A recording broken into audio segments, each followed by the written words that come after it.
Hi everyone, welcome to the module here on political geography and international politics. So when we first started off this section, we actually started it in person. And if you recall, some of the things that we talked about during that is we got into some ideas about power, like how do we kind of decide who's got the most power. And, we watched a couple of video clips there. And this PowerPoint is already up on Canvas, so you can take a look at some of those links if you weren't in class that last day before we went on spring break. We talked a little bit about, how do we define who's got the most power? Is it because people have a lot of money, or because they run a government, or because maybe they're a religious figure that people kind of revere? Like, what gives people power?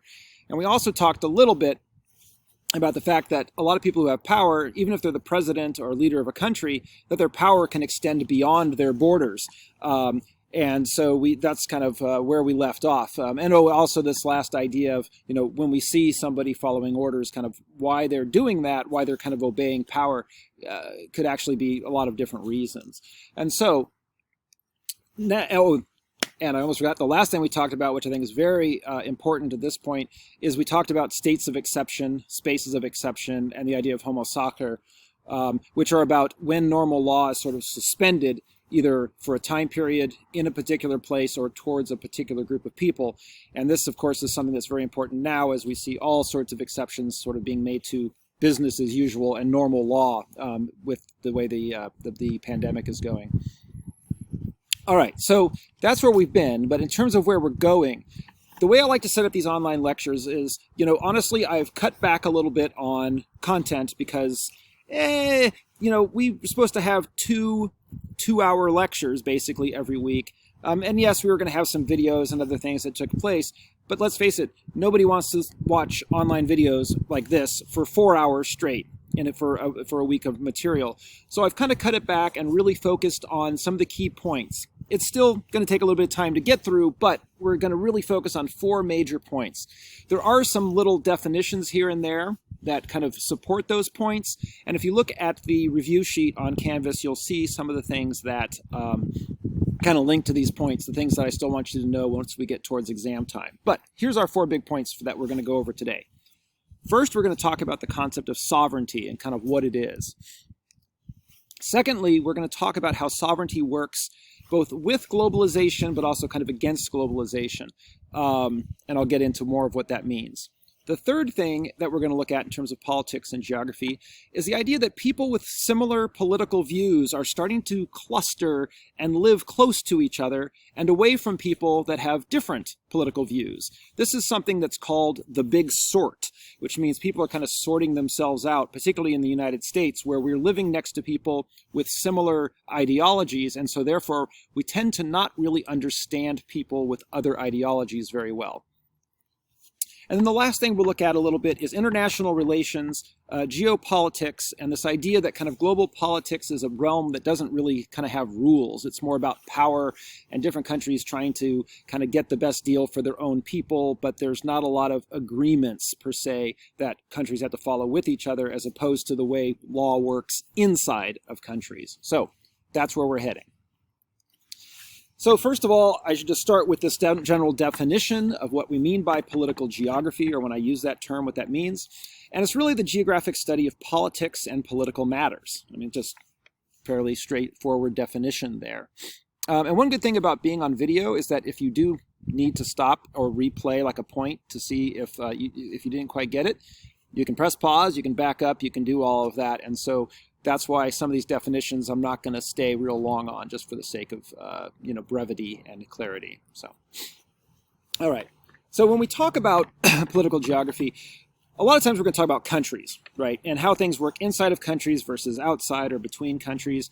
And you have to go back to something we talked about earlier in the semester, where we talked about this idea of the state, the nation, and the nation state, right? And if you remember, the state here doesn't mean like the state of New Hampshire or the state of Massachusetts. It means the government, right? Essentially, it's all of the political apparatus of a country. But it includes like the courts and the police and the military. So it's not just kind of like the state and the government in Washington, D.C. It's sort of the whole infrastructure, the courts, the police, everything. Connected to that is this term sovereignty, which is important, and I actually have this definition on another slide, so I'll come back to that. But if you remember the definition of the nation, nation is really the idea of an imagined community, a group of people that all think of themselves as being together. And the ideal situation is this idea where according to many people, is that you have what's called the nation state. Every state, every government sort of represents a particular nation, a people that all think of themselves as being similar. The problem, of course, is that that's actually pretty rare. Most governments are in control of countries where there's a lot of different people that have different beliefs about who they belong to in terms of like community or a nation.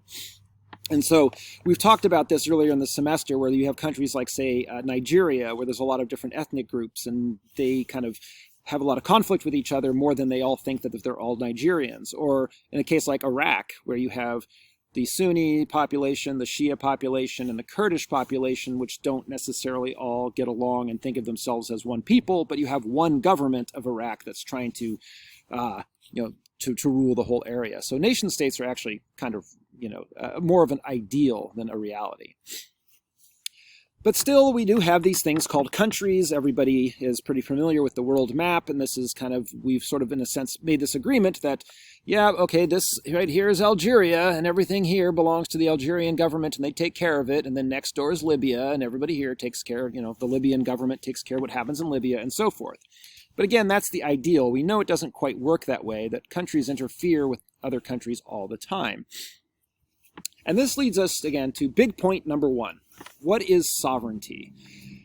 And the textbook definition here is that sovereignty is the right of individual states to control the political and economic affairs that happen within their territorial boundaries without external interference, right? So that every government has the ability to control its own country.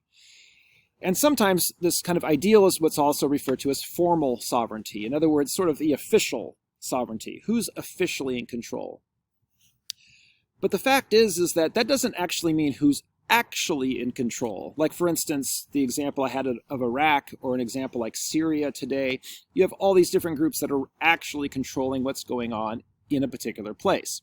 Another example of this, and the book gets into this a bit, for those of you who've been reading those chapters, is this idea of, it got cut off here, my apologies, but effective sovereignty here, which is, this example is Guantanamo Bay.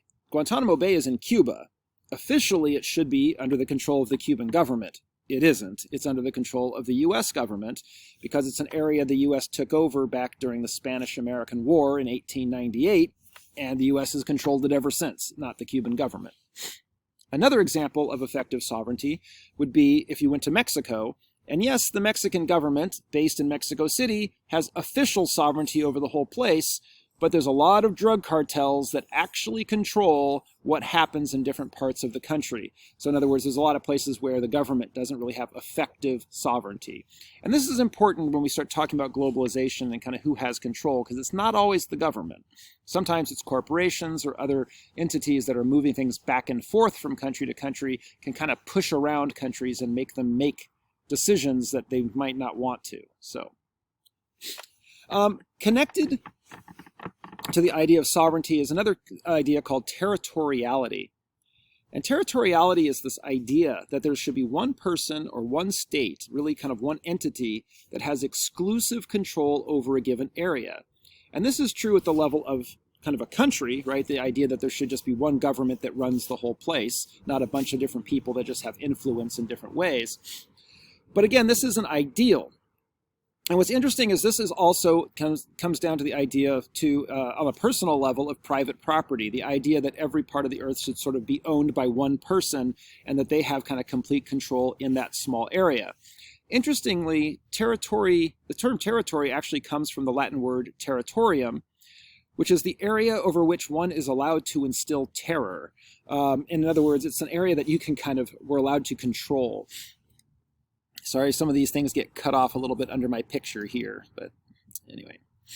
So when we talk about the origins of this idea of territory, there's this great quote here by Jean-Jacques Rousseau, the French philosopher, and he said about the origin of where territory comes from, this idea that sort of one person should control everything in a place. And he says, the first person who, having enclosed a plot of land, took it into his head to say, "This is mine," and found people simple enough to believe him was the true founder of civil society. What crimes, wars, murders, what miseries and horrors would the human race have been spared had someone pulled up the stakes or filled in the ditch and cried out to his fellow men, "Do not listen to this impostor. You are lost if you forget that the fruits of the earth belong to all, and the earth to no one." So in other words, what he's saying is that once upon a time, of course, every place on earth belonged to nobody. And then at some point, somebody staked out an area and said, "This is mine, and if you want access, you're going to have to pay me rent, or if you want to have access to the materials and the resources on it, you have to pay me." And he's sort of saying, if we just never believed this person and said, "You know what, this all belongs to everybody," that we might have actually avoided a lot of trouble. But instead, some people were able to enclose and take over areas and create territory, and therefore kind of set up this system, not just of private property at sort of the individual or community level, but also in terms of countries, the idea that you have one government that runs the whole place and that nobody else has sort of input. But, you know, as we'll see when we get into the stuff here with globalization, we'll see that that's actually not quite accurate. It's more of an ideal. Okay. A couple of quick terms, too, then when we talk about territory, particularly at the level of countries. One term is territorial fission, and we've looked at this in a sense before. This is where, like separatism, when part of a country wants to secede and become independent. And one of the more recent countries to do this was South Sudan. Again, sorry, this gets cut off slightly here. And then when you are watching the video on India and Pakistan, which you'll be watching here shortly, this was a case where all of this whole area of South Asia was all British India. And then what happened is that then they split the country into India and Pakistan, and then over here, which is now Bangladesh, was also part of Pakistan. But they basically took it and did that territorial fission and tried to make different countries like that. Another example most recently is like Kurdistan. This is an area of Syria, Iraq, Turkey, and Iran where you have the Kurdish people, and they don't have their own country. And so there have been efforts to try and carve out new territories here to make, you know, territorial fission to then create new countries. But one of the other things you get when we talk about sovereignty is not just areas that want to cut themselves off and be independent. You also get places where there's a move towards what's called supranationalism. And that's this term here. That's when actually countries that might have a lot of sovereignty, right, control over their territory, their area, decide to give up some of the power they have over their territory in order to come into agreements with their neighbors. And so the definition here says supranationalism exists when countries voluntarily give up some portion of their sovereignty to gain the advantages of a closer political, economic, and cultural association with their neighbors. An example of this would be the European Union, where countries like France and Italy and Germany give up some ability to make decisions independently in order to be part of a larger group of Europe where they share kind of a larger economy and have some of the same rules about the way in which their countries and things are going to run and how people can migrate from one area to the other. So that's an example of supranationalism, which is sort of the opposite in the sense of territorial fission. It's giving up some sovereignty to get into a bigger group. And an example of supranationalism would be what's sometimes referred to as regional trading blocs. These are things like NAFTA or the European Union, where countries get together, again, to kind of have one big economy with countries all kind of coming together. And so some examples of trading blocs like that would be like the Commonwealth of Independent States, that a lot of the old Soviet republics are in, the European Union, but there's other organizations, again, NAFTA and others as well. An interesting new example of this, actually, is China's New Silk Road, sometimes called the One Belt, One Road, or the Belt Road Initiative, where China's trying to link up a lot of countries, not just by building infrastructure like railroads and ports and all this, but by making agreements with other countries about being able to move things back and forth. And so this is also an example of supranationalism, where China's trying to sort of lead a new a new regime of globalization, really, that's centered more on China. Of course, a lot of this new project has been very much interrupted by the coronavirus and a lot of countries closing borders and all that. But this is something that's been going on for a while and probably suspect is going to then continue and gain steam again after the quarantines and things like that are over. Okay, this leads us to big point number 2, how sovereignty interacts with globalization. So a lot of people in geography highlight that globalization really operates as networks, right? We've talked about this, where things are moving back and forth between countries. And that flows are less and less affected by international borders. And that there's this idea that we call the global market, right? Or the global economy that is going back and forth between all the countries. And that countries, if they want to participate in that market, in a sense, lose some of their sovereignty. They lose some of their ability to make choices about what comes in and out of their country in order to be part of this global economy. What's interesting, of course, right now in the context of the coronavirus crisis is that countries are, in a sense, kind of taking back sovereignty and saying, no, we're going to cut off these connections to places around the world. But by doing so, they are cutting themselves off from the global economy and then suffering sort of economic consequences from doing that.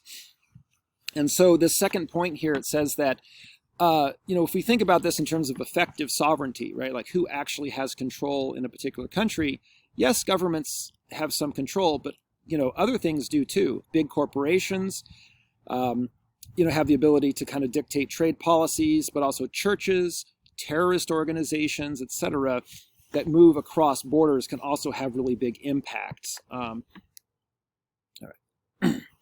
And so when we think about globalization versus sovereignty, I put a question mark there because, when we have a lot of the things around globalization of people moving around and stuff moving around has also been a product of countries, right, coming together and making agreements about this. And so it's not necessarily the opposite of sovereignty, but it's something that kind of connects with it in some respects, because countries have also pushed to have more globalization and to connect themselves to the larger markets.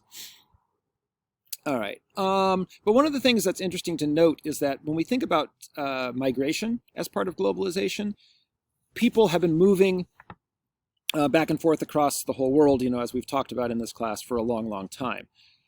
More recently, though, a lot of that movement isn't kind of one way. It's not like people going and settling in a new place and staying there forever. It's actually more people moving back and forth in these cycles of migration. And so globalization and movement is a little different. But what has been going on, too, is with a lot of anti-kind of immigration stuff or building border walls and all of that, a lot of that is the idea that countries are concerned that migrants are coming and then they're going to stay, and they've been trying to then restrict that global movement of people. And of course, now with the issues around the virus, blocking the movements of people has kind of taken on a whole new kind of level. Okay, let's see. I'm actually going to another example of this globalization versus sovereignty is Brexit, where the United Kingdom is in the act right now of leaving the European Union. And this is an example where the British are essentially trying to kind of go at it alone and remove themselves from that supranational organization of the European Union so that they have more sovereignty over their little piece of Europe, right? And that they have more choice and control over the economics and the migration and that kind of stuff. So even though there are moves towards supranationalism and kind of larger entities, there's also cases like with Brexit where some countries are trying to get more sovereignty and pull out of those particular agreements. I'm just going to pause this. Okay, and of course, one of the other things that's going on today about kind of sovereignty versus globalization is that governments are trying more and more to kind of close off a lot of their borders because of the things going on with the coronavirus. And so this is just as of like March 16th, where, there's been a ban by the United States on people coming in from Europe. And you have a lot of countries that have shut their borders, but also tried to control the movements of their people, even within the countries themselves, where people are really like, people have to stay at home or kind of total lockdown, as it says here. Okay, a couple more big points. The big point number 3 is the idea that people with similar political views are starting to live close together and far away from people who don't have the same political views. And this tends to pull countries apart. And one of the ways we can really measure this is by looking at voting patterns. And so there's a whole branch of geographic study called electoral geography, where you go in and you try and understand where people are voting for different candidates or different political parties. And so electoral geography is the study of the interactions among space, place, and region, and the conduct and results of elections. And, hold on, there are literally ducks behind me flying around. Okay, that's what that sound is. And most people are aware of this idea that in the United States we have red states and blue states, and sometimes they flip. This is actually older. This is 2012. You know, of course, during Trump's election, he actually won states like Pennsylvania, Ohio, and Michigan, and Wisconsin. Those flipped red. But we have this idea that some states are kind of liberal and some states are more conservative. And that's one level of kind of the way in which people have sorted themselves in the United States according to political perspective. But it actually gets even more intense than that, or more kind of specific than that. These are some links. They're on the PowerPoint if you want to play around with some of these maps and look at them. But I'm just going to show you a couple examples here. So this is actually from the 2008 election. These are precincts, which is actual individual places where you go vote.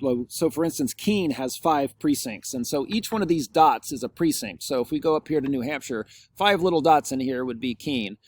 But you can see the blue dots are ones that voted more Democrat in 2008. This is when Obama was running against, I think, McCain for 2008. Whereas the red areas are places that voted more Republican. And you can see some patterns here, right? You see a New England that is relatively Democratic. You see Ohio and Pennsylvania, et cetera, that are relatively Republican. But you also see the blue cities and the red rural areas, although not all rural areas. Rural New England is mostly blue. Rural Wisconsin was mostly blue. But you get out here and it's all red. You also have some rural areas here which are predominantly African-American. Areas of the South, which also vote more Democrat.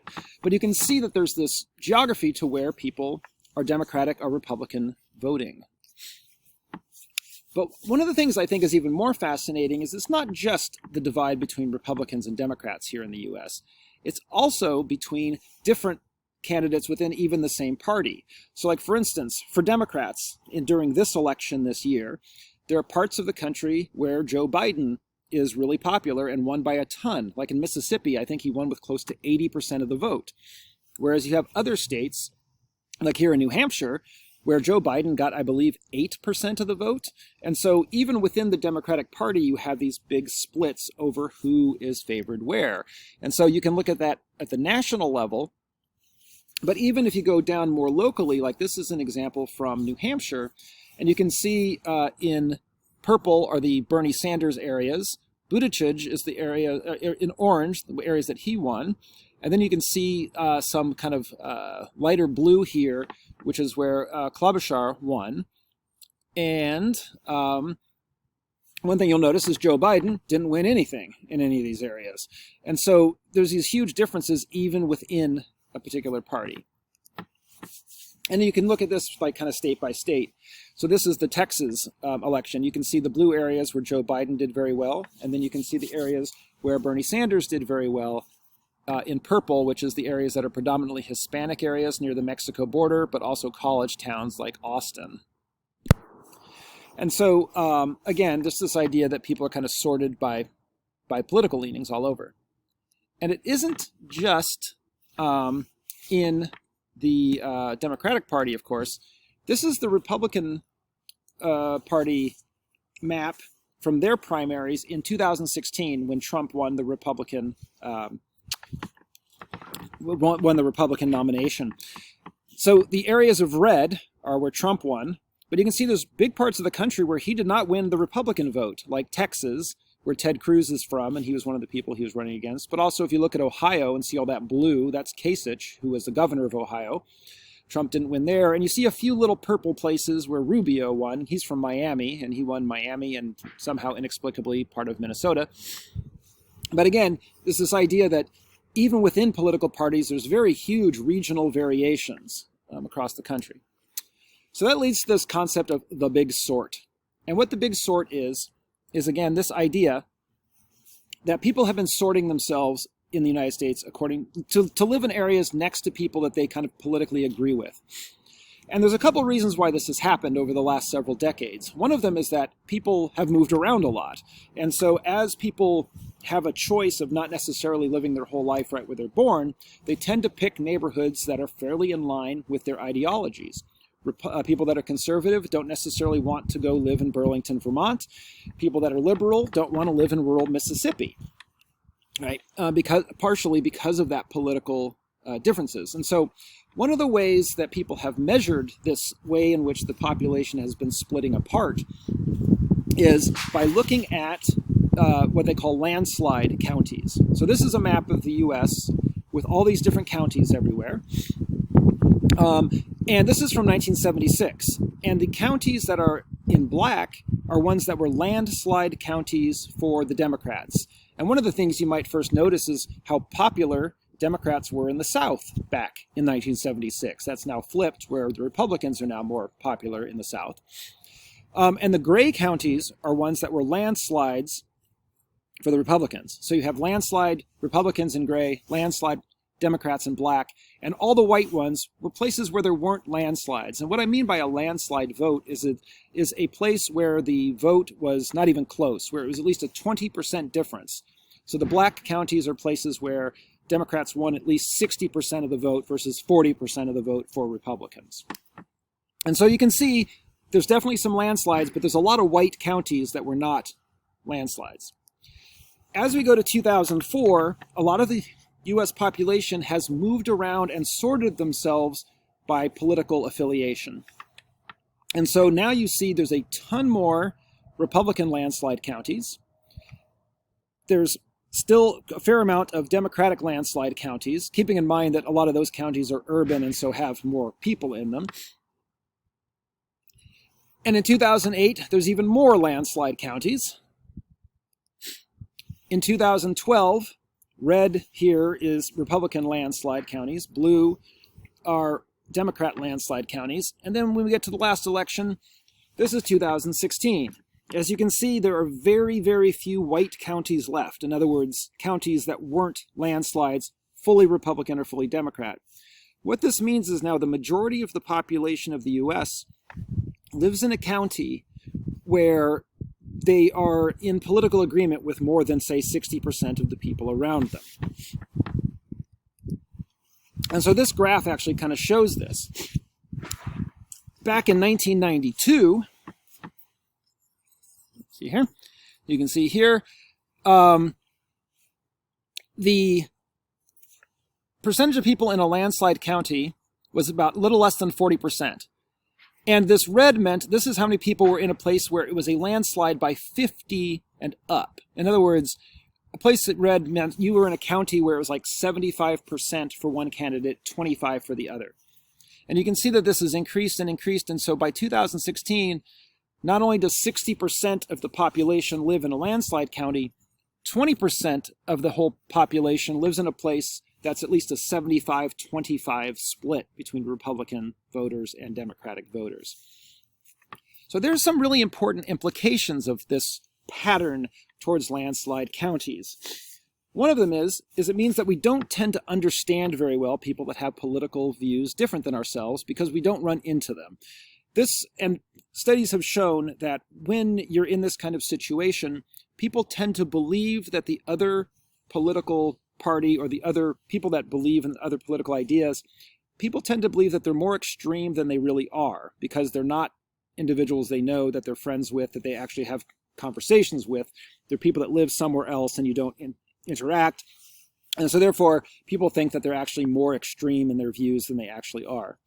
The other thing that happens with this is that if you are a politician from an area that is an absolute landslide for your party, you do not have much of a reason to have to cooperate with the other party. In other words, if you are a Republican candidate from a county that is totally Republican, or that's in your district, or that's your area, you don't have to compromise with the Democrats, because if you do, you might get voted out by people that are in your area. Whereas if you are in a county that's not if part of your electorate is a county that is like 50-50 Democrats and Republicans, you have to look at things issue by issue, get along with the other party, because you don't want to alienate all the people in your area that believe in the ideals of the other political party. But nowadays, so few people live in those areas and so few politicians represent those areas, there's much less reason to collaborate or to make compromises with people of the other political parties. So it kind of drives us apart, not just socially, but also politically. It means that we tend to not make compromises the same way we used to 20, 30 years ago. Oops. And then another piece of this is what's called gerrymandering, which also affects this. Now that the U.S. population has been sorted so much by political view, you can draw maps for the U.S. House of Representatives where you can basically pick your electorate. You can make it such that you know whether you're making a Democratic district or a Republican district by just where you draw the lines, because you know where the people live that are mostly Republicans and where they're mostly Democrats. So this term gerrymandering is basically the drawing of electoral district boundaries in an awkward pattern to enhance the voting impact of one group at the expense of another.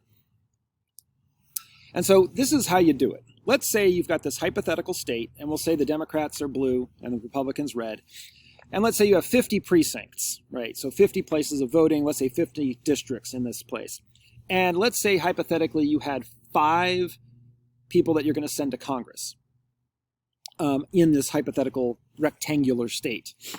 Well, depending on how you draw the boundaries, you can pick how many people you send to Congress from each party.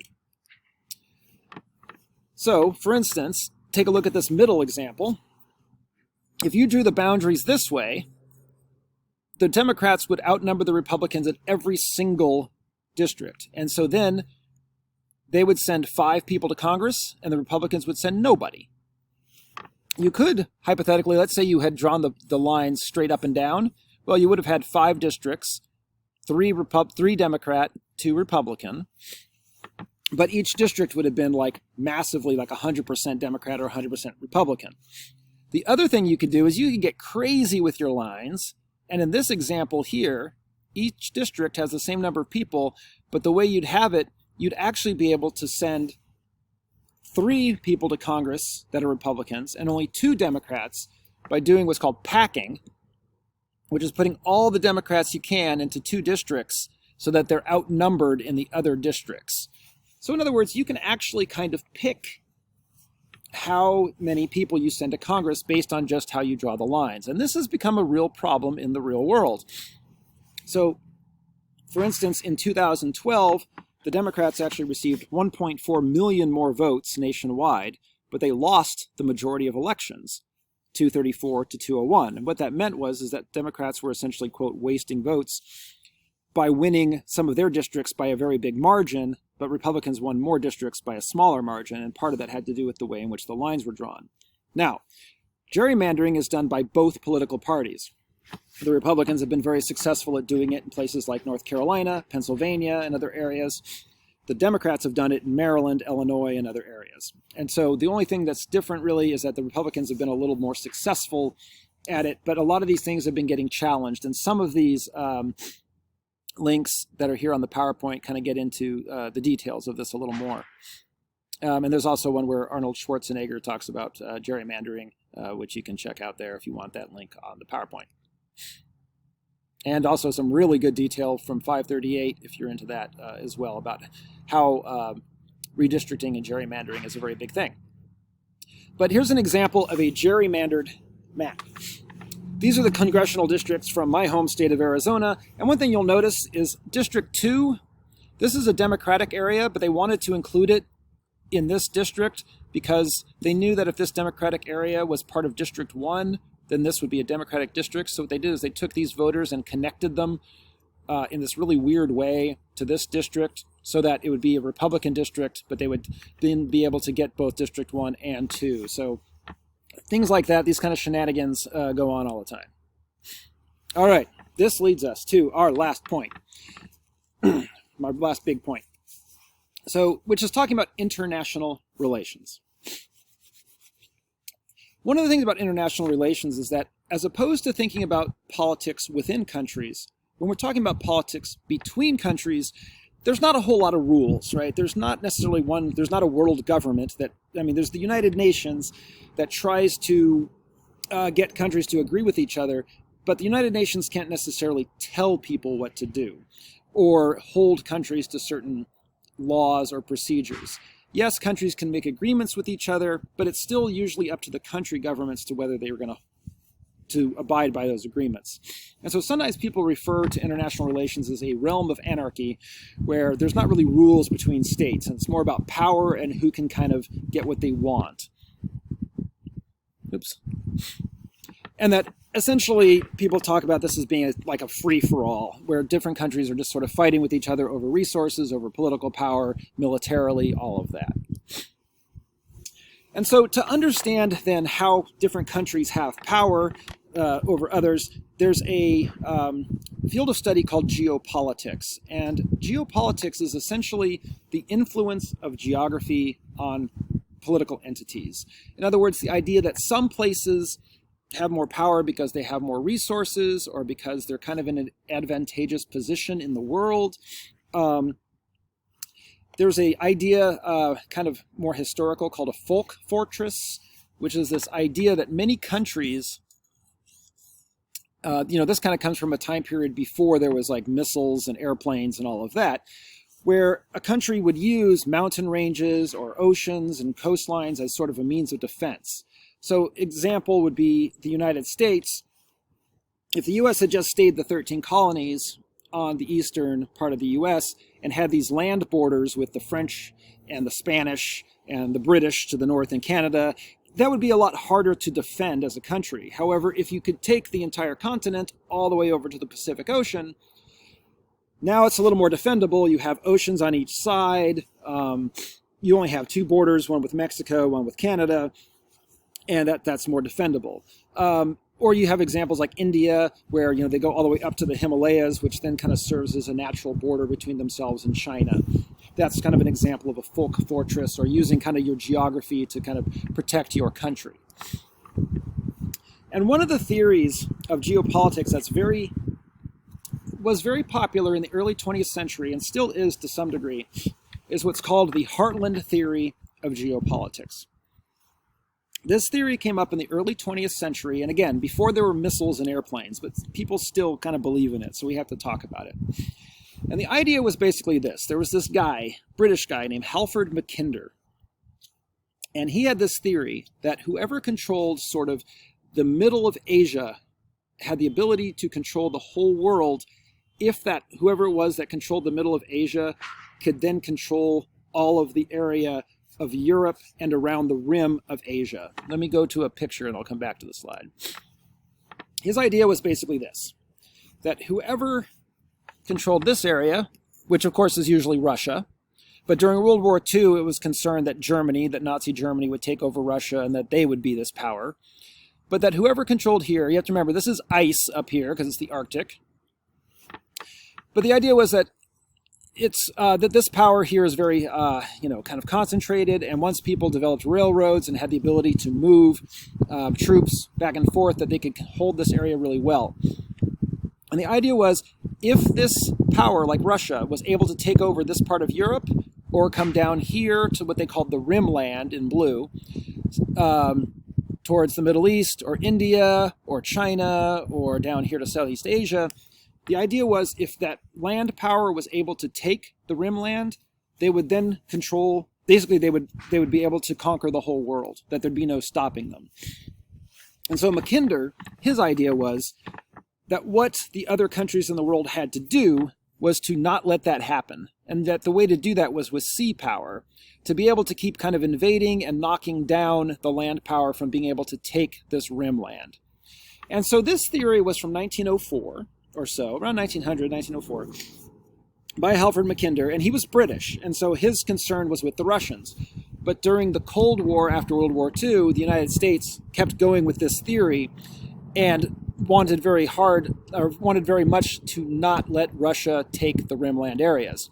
And if you actually look at where most of the U.S. troops went and where our battles were fought after World War II, it's in the Rimland. And so, for instance, after World War II, we put a bunch of troops into Western Europe and West Germany. We had NATO, which was this alliance between Western Europe and the U.S. We also have fought wars in Iraq, Kuwait, in Korea, in Vietnam, and the whole idea was to kind of keep Russia or China from taking over. That, the idea was that these were the kind of the communist countries, and that if they were working together between China and the Soviet Union, that if they took over all of Europe, or if they were able to get out here in the Rimland, they would then conquer the whole world. But here's the problem with this theory. Most of the wars that were actually happening in this area had nothing to do with a Russian plot to take over the Rimland. This is a theory that the British and the Americans believe in. It's not really a theory that the Chinese or the Russians believe in themselves.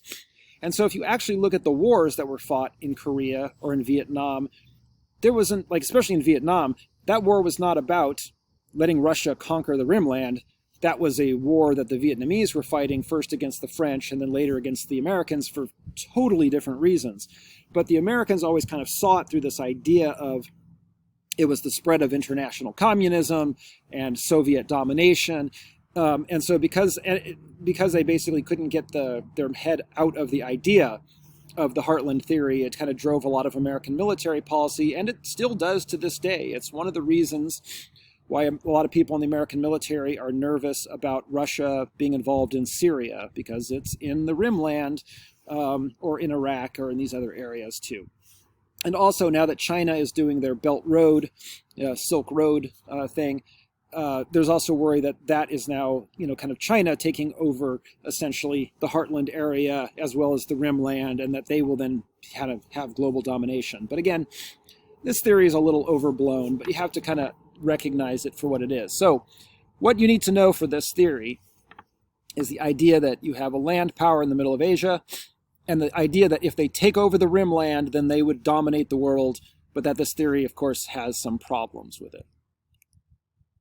Okay, and now we are at our very, very last point, which is an important one, which is that states, right, governments are not the only political actors, whether we're talking about it within a country or internationally.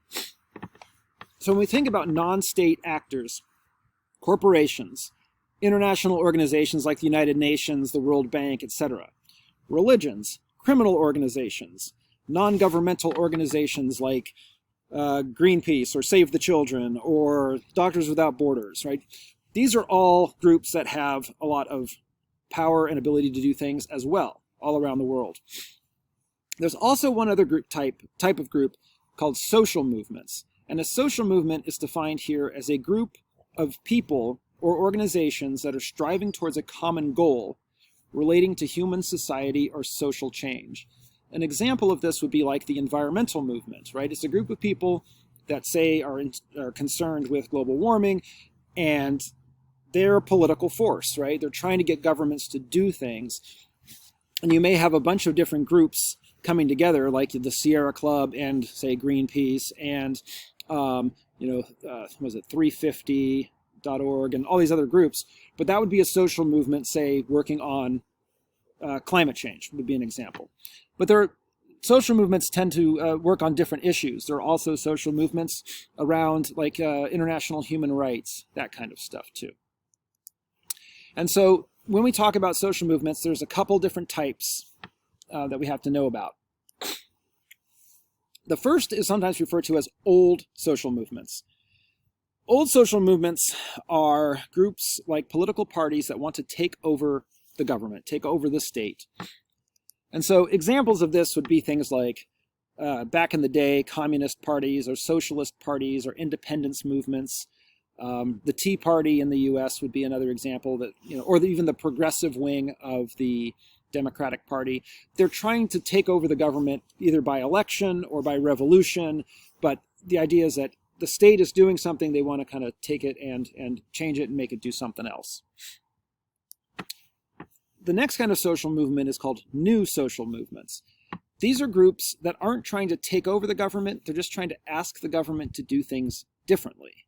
So examples of this would be like environmental groups, but also civil rights movements. These are groups that are like saying to the government, hey, can you please, like for environmental groups, can you please make industries have to operate in a way that's less polluting or creates less carbon dioxide or something like that?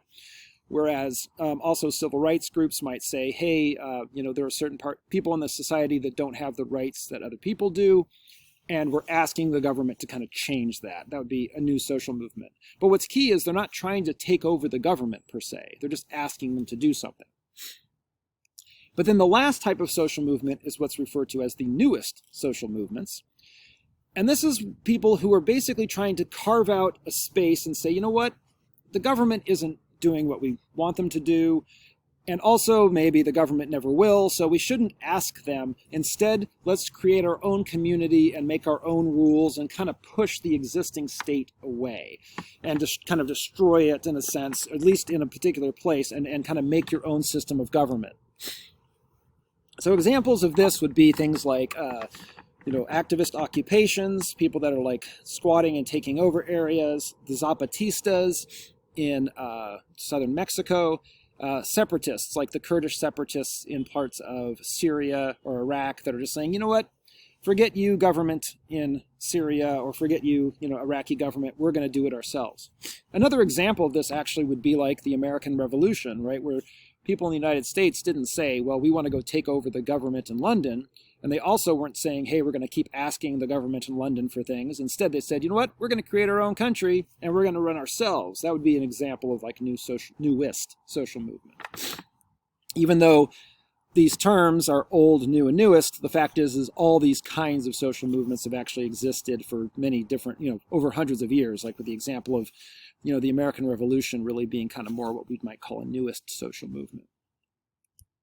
All right, so I know this was a little bit of a long video, 46 minutes, but the good news is that this is one of the longer ones that we've got coming up here. The other ones that you'll see coming up in the coming weeks on religion and the one on agriculture are going to be quite a bit shorter than this. But here's our last big points, right? We had what is sovereignty, how does sovereignty work with and against globalization. We've got that concept of the big sort, and also some discussion about international relations and geopolitics, kind of the politics without rules. All right, that's it. I will see you at the next video. If you have questions, email, or like I said, we will have some time on Thursday when we have Zoom meeting times where we can have some discussion about this. But till then, I'll see you later.